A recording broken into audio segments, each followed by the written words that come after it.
Hello guys, gals, and non-binary pals, TW here, and welcome to my stream of conscious style video on Like a Dragon Infinite Wealth! It came out last year on all the major platforms minus Nintendo. Hopefully they can get more RGG games as they did get Kiwami earlier last year, or later last year. It's a weird thing to think about. Nevertheless, Like a Dragon Infinite Wealth, I decided to talk about it because, well, we got a Like a Dragon game coming out in just, by the time this video comes out, a week or two. Like a Dragon Pirate Yakuza in Hawaii. And Cloud, please stop making noise over there, okay? Cute cat. Always wanted to make noise, hopefully didn't interrupt things too much. Nevertheless, let's get to the video, shall we?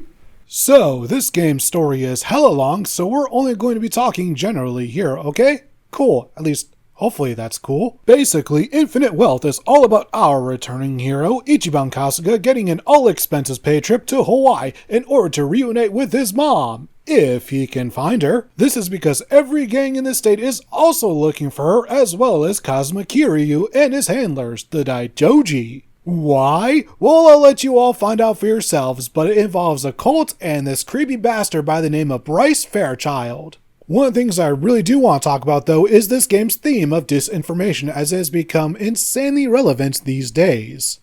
Alright, time to get a little bit serious around here. So, in the summer of 2024, Algerian boxer Imani Khalif was harassed by conservative commentators. They constantly said, she's a man, she's a man, she's a man, look at her boxing, there's no way a woman could ever hit that hard while boxing, which is like, holy misogyny, Batman? God damn. That's number one. Number two, she's from Algeria, where being trans is not legal, so how the fuck can you represent a country where being trans is illegal and be trans? These people's logic, it just went, boo, out the window. And even after some of those conservative commentators apologized, even though all it took was 5 seconds of research, just, oh boy. Their fans continued their harassment of Imani Khalif over and over again. To this day, I've seen some of these dumb motherfuckers post about her being a man, even though, once again, she is a cisgendered woman.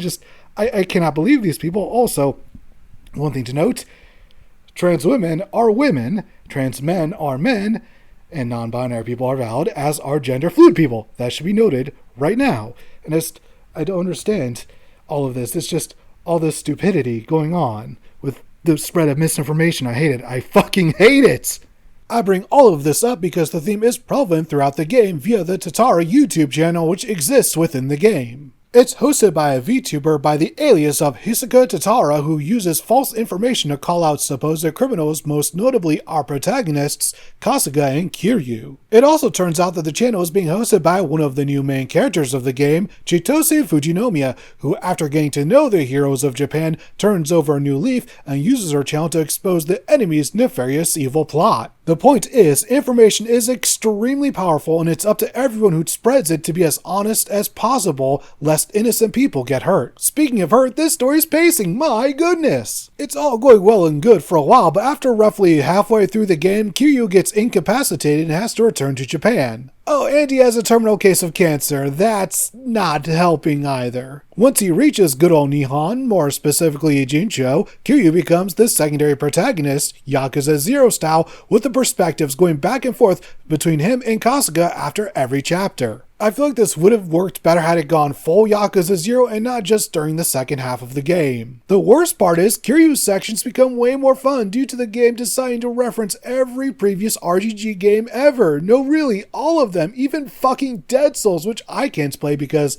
I've never owned a PS3. Nevertheless, these moments of reflection are really awesome and help deliver what a lot of people wanted in Yakuza 6. Speaking of what people wanted, the game ends with Kiryu in the hospital finally able to live under his real name for the first time in like 8 years, meaning while this time will be short, it'll be nonetheless happy for him as he'll have his children by his side. I'm not saying Kasuga's side of the story isn't worthwhile, but let's be real here. He unfortunately got outshined by the megastar that is the Dragon of Dojima. Here's hoping the third outing for the hero of Yokohama will do him more justice. On a gameplay side of things, it 100% rules. Everything is improved, no notes, 10 out of 10, love it. I am playing on New Game Plus, so the enemies didn't give me a challenge until the final dungeons, but the one thing that might not be some people's liking is the fact that there are 2 separate parties that you must manage. In Honolulu, you have Ichiban, Chitose, Tomi, Adachi, and Jungi, whilst in Ijincho, it's Kiryu, Sayako, Sony, Chao, and Nanba.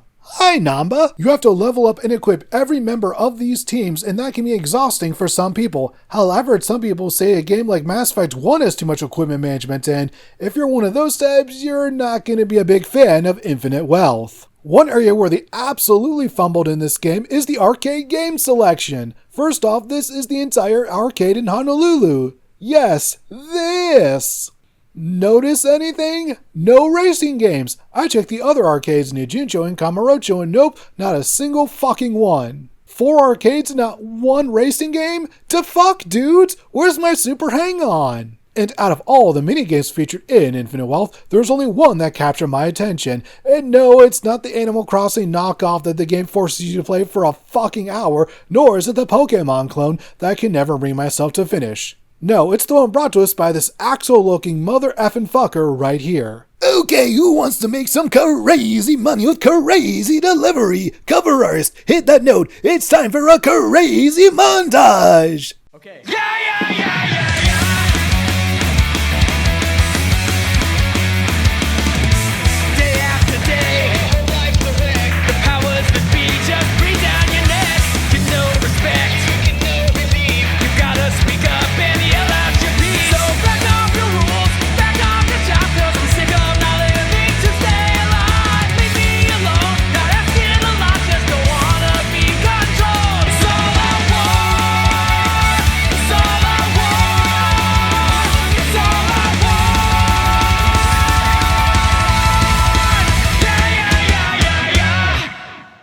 And as far as karaoke goes, it's fine. I'll say this, as far as the English VAs go, the women, especially Susie Young as Chitose, has the best performance. Girls got pipes. I'll also say that Fiona Renee as Sony isn't too shabby on the mic either. And on the note of the actual voice acting, everyone killed it with one exception. Matthew Mercer as Goto Majima. For me, he played the role a bit too serious, so he's open with Pirate Yakuza, who'll grow into the more insane side of Majima. And yes, I know this is mostly a voice direction thing, is not so much his decision possibly, but I still had to make the note. Oh, and Honolulu as a map is way too goddamn big. If I have to use fast travel to get everywhere, that's just way too fucking huge. Overall, Like a Dragon Infinite Wealth is an extremely imperfect game, and yet I love it despite every flaw it has. I believe this to be a thing we should carry forwards. Not every media we enjoy has to be a 10 out of 10. Hell, one of my favorite games is Mass Effect Andromeda.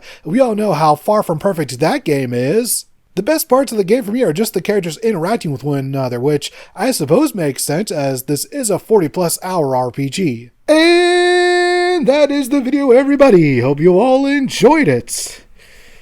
I'm going to take a couple weeks off, and our next video will be WWE 2K25, but it's not going to be what you think. It's not going to be a full video game review. It's going to be something just a little different. Just a little bit different. Just a little different. Just you wait. Should be a fun time, nevertheless. And the reason I'm going to take a week's off is because recording all of this video game footage and putting it together in the editing software is just... it takes a long time. It takes a long time. This video may not be as long as some of my other RPG reviews, but goodness gracious, my goodness, just...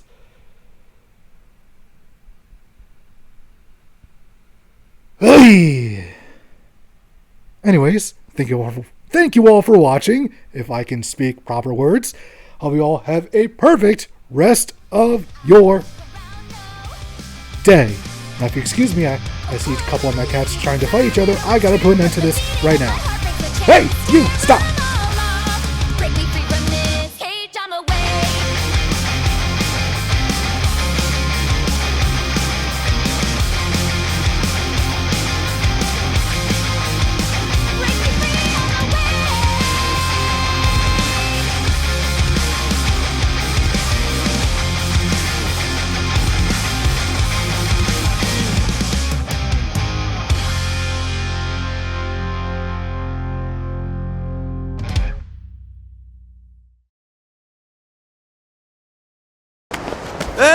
find them. Somebody! Hey! Somebody! All right, come what may. Hey! Somebody!